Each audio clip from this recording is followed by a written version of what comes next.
నమస్తే దోస్తులు, మొన్న సండే రోజు మేము నర్సరీకి పోయినాము కొన్ని కూరగాయల మొక్కలు తెచ్చుకుందామని. సో అక్కడైతే నేను ఒక మంచి బచ్చలి కూర మొక్క అయితే చూశాను. చాలా హెల్తీగా ఉంది, చూడండి మంచిగా గ్రీనరీగా ఉంది. దీనికి చిన్న పందిరి అయితే వేశారు, ఆ పందిరి కూడా చాలా ముచ్చటగా ఉన్నది. ఇక్కడైతే చూస్తే బచ్చలి ఆకులు చూడండి ఎంత గ్రీనిష్గా ఉన్నాయి. చూడగానే ఆకులు అలా తెంపుకొని ఇలా బజ్జీలు చేసుకోవాలనిపించేలా ఉన్నాయి.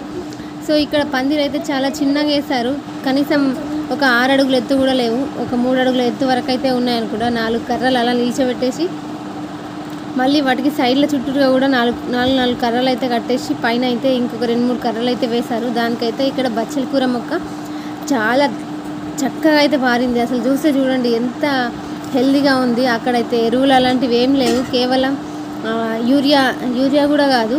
అంటే నర్సరీలో ఏముంటుంది, కేవలం కంపోస్ట్ కూడా కాదు, గుర్తొస్తలేదు, కొబ్బరి పీచుది కోకోపీట్ మాత్రమే ఉంటుంది. ఆ కోకోపీట్లోనే పెరిగింది ఈ మొక్క అయితే. అక్కడ ఉంది మాత్రం ఒకే మొక్క, కానీ ఎంత హెల్దీగా ఉందో చూడండి.